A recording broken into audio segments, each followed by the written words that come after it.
Hi everyone, this is Miss Wilson and I'm going to share my screen right now in order to talk about something that's very important, which is basic MLA citation, okay? So I'm going to share my screen, and this is a document that I have posted for you on Canvas. I'm going to zoom in. I'm pulling it straight from my desktop here so that I can zoom in a little closer for you. And this is giving you a basic example of MLA style, a couple of notes from the instructor, as well as a basic example of APA style, okay? Followed by a couple of notes, okay? And I try to keep the document as short and concise as possible. I think for some students, rather than reading a bunch of rules, if you can just see an example, that helps you understand the concept. So if you're citing something basic, and I'm using a website as an example here because that's probably the most common for many students, and in many cases you might have a newspaper. So like the New York Times, for example, is its own newspaper as well as a website, right? But many of you, as I'm aware, or what I see in most of my classes, you're using online sources rather than print sources in most cases. So that's what I've designed this based on. It's online sources, okay? So typically, if possible, this is a basic style format. You want to go with the last name and first name of who? The author, okay? So I've got just last name and first name listed here, but that should be author's last name and author's first name. And you can look at the example in just a few moments, okay? Um, then we've got the title of the article itself in quotes, the name of the source, and then hold on a second here. Um, what we want to do, a couple points I want to make here. The title of the article, notice that I use capitalization for most of the words. If you have like little words, little articles such as the, lowercase that. Name of the source is always italicized. So whether it's a website, whether it's a magazine, whether it's a newspaper, whether it's an academic journal. And this is the same if it's on the web or if it's in print. Even if it's a print source, you would italicize the name of that source. Day, month, year, basically like whatever the day is, whatever the month is, whatever the year is. Notice that there are no commas here. A lot of students will try to stick a comma in there somewhere, but no commas there. And then we go with the URL. And so that stands for Uniform Resource Locator.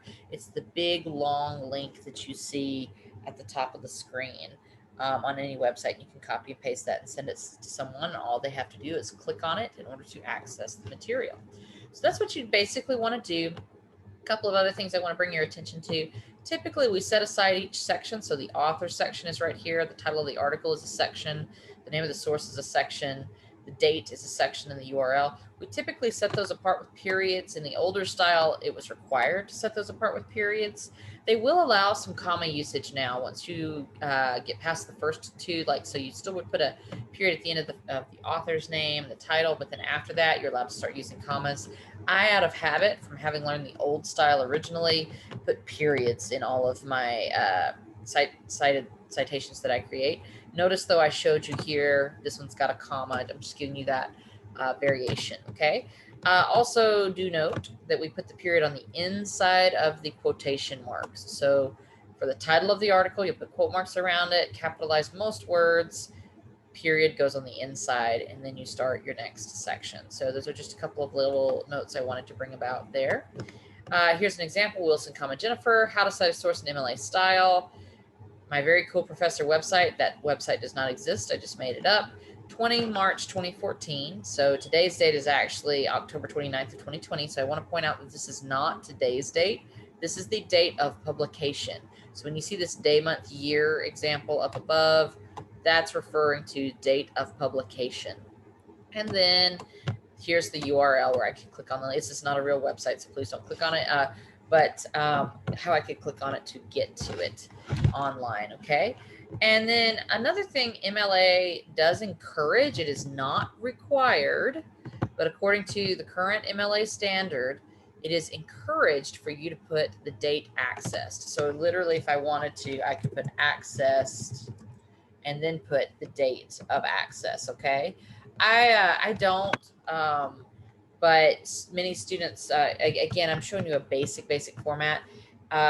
What you want to do for date of access is if it's a website that's updated frequently, and I'm going to show you one of those in a minute, If it's a website that is updated frequently, you may want to put that access date so that your professor has a comparison point. If the material they access 2 weeks after you've turned it in looks very different than what you presented originally. So that's when a situation where you'd want to put the date accessed. But this is the basic style, not required, okay? Encouraged, but not required for the access date.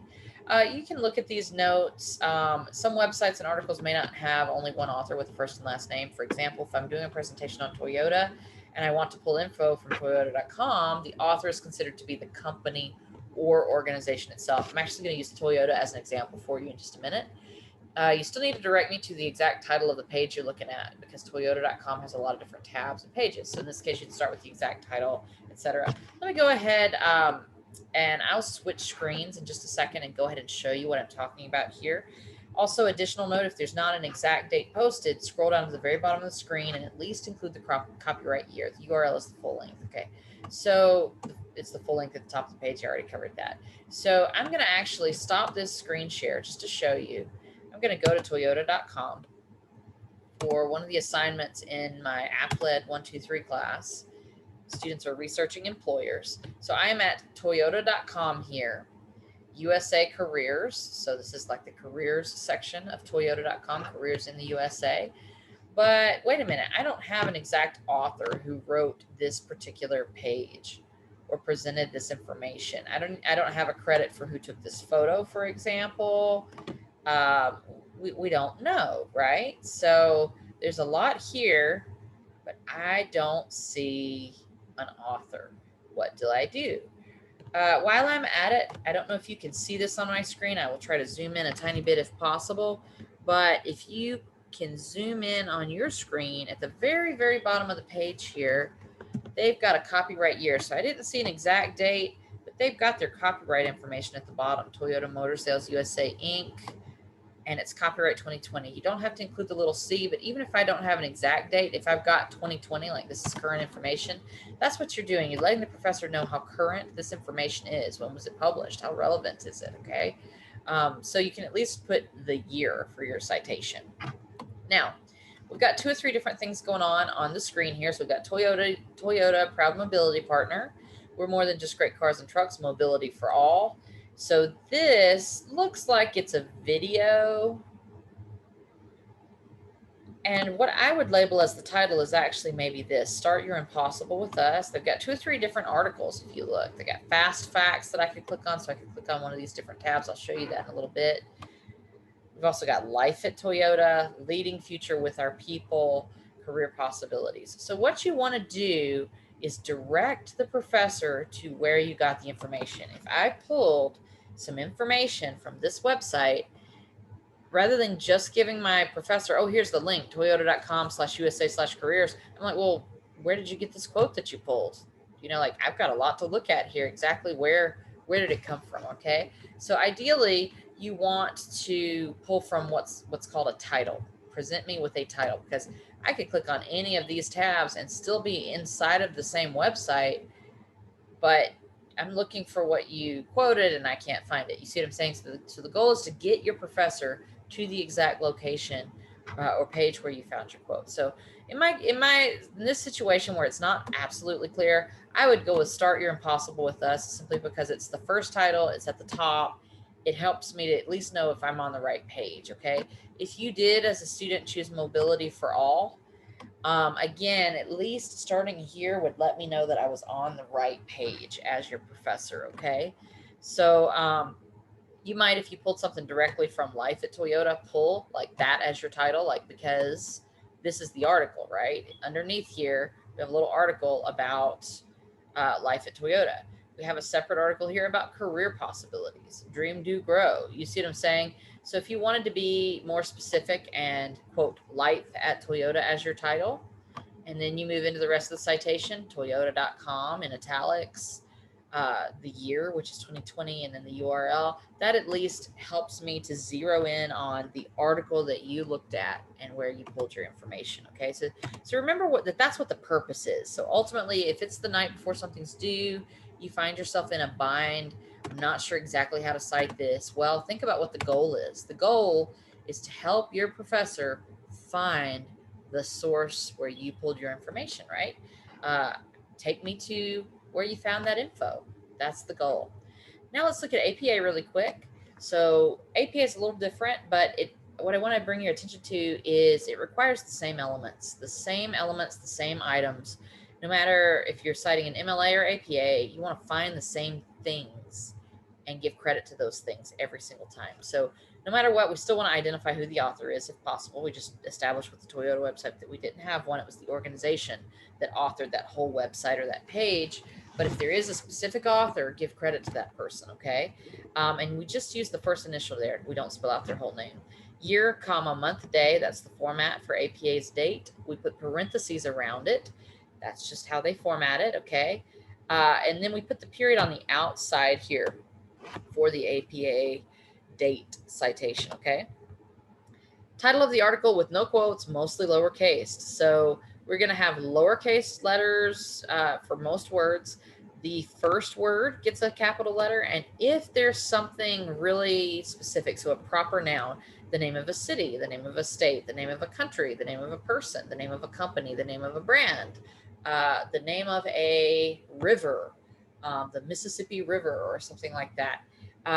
Those are items that would still get a capital letter, but everything else we lowercase for the title of the article only. When we get to the name of the source, here's a little error here on my part. This should actually be italicized. So it's a good thing I'm looking at this now. Make sure that I correct that for you here. We're going to italicize it and use normal capitalization here, because oftentimes names of websites, if they have more than one word, are going to have those capitalized, okay? Then we put retrieved from and the URL. I'll go over a few of the notes down at the bottom, and then I'll show you my example. So APA requires the same basic elements that MLA requires. It's just that they use a different format. Notice that the title of the article itself does not have quotation marks, so we don't put quotation marks around the title of the article, and most words are lowercase, etc. So it kind of describes that here. An additional note further down, the phrase retrieved from was placed before the URL in most cases according to the previous APA manual prior to 2019. The newest edition of APA that was published in the fall of 2019 allows for some different scenarios in which you should or shouldn't say retrieved from before you put the URL.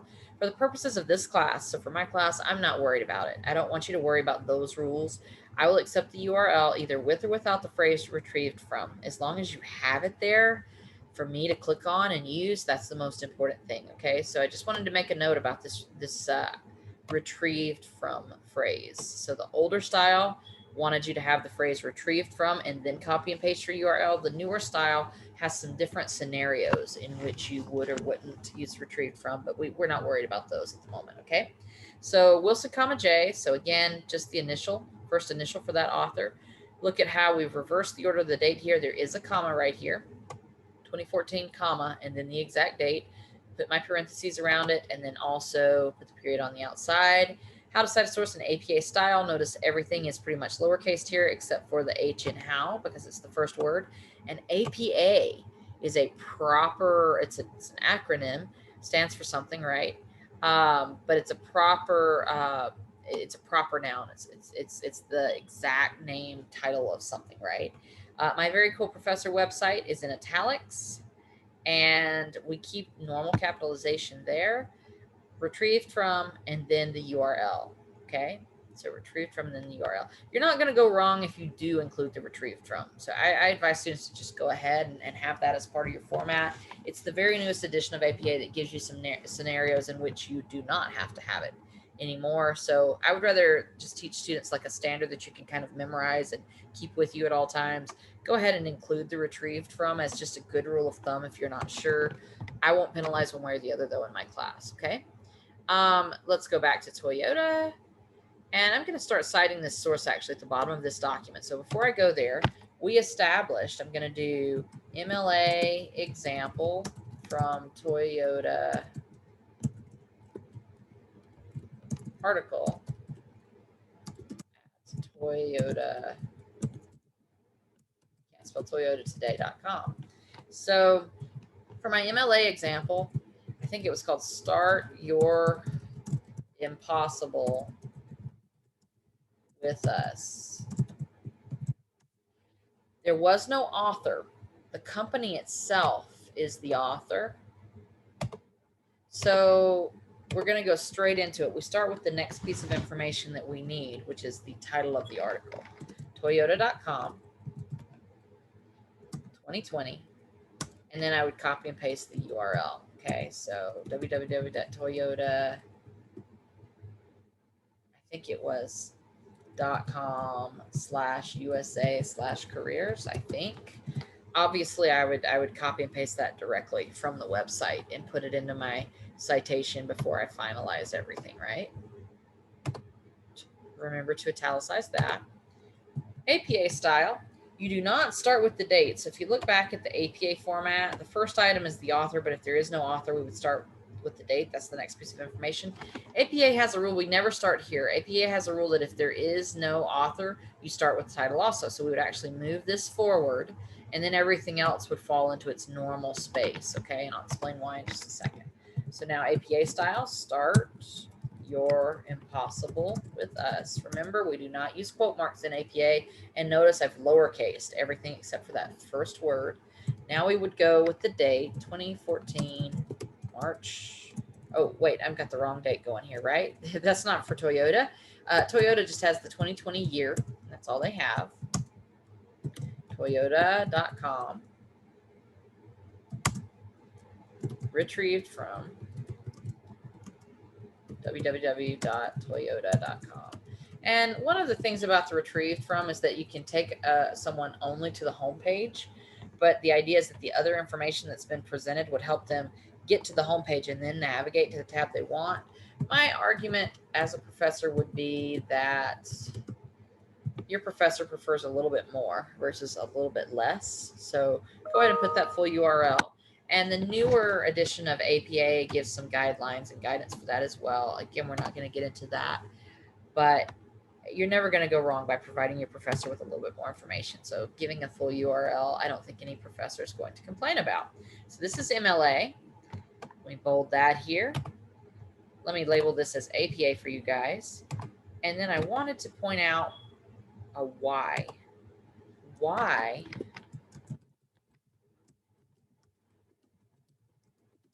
Why do we move the title? Still can't spell Toyota. Why do we move the title forward? When we classify things in I tell students to think about a telephone book.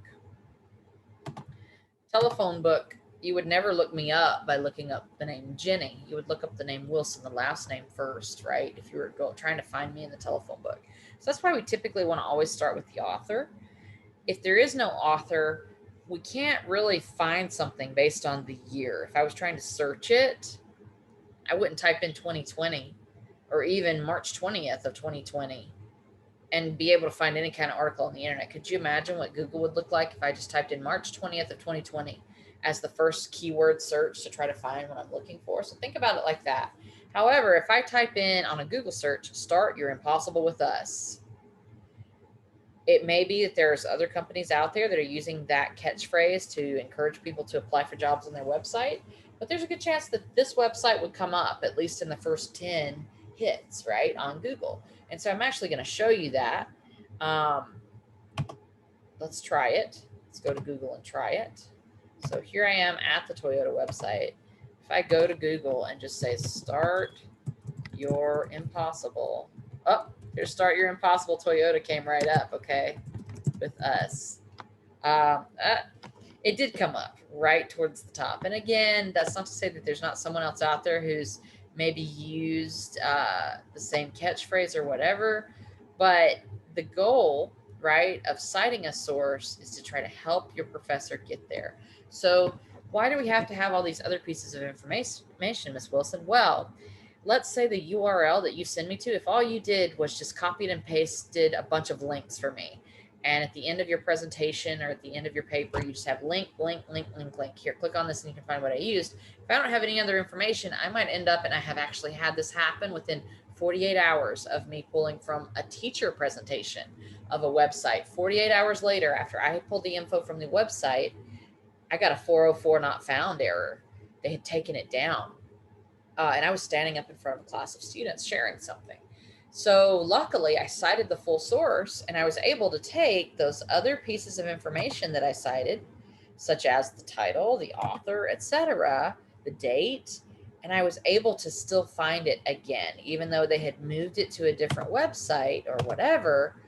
Having a couple of extra pieces of information in front of versus just blindly copying and pasting a bunch of URLs for your teacher to look at, it helps your teacher to find the source that you pulled your information from, even if the website has changed, been taken down, or been moved to another location. So that's the purpose or the goal, the reason why we have students document all these other things as well.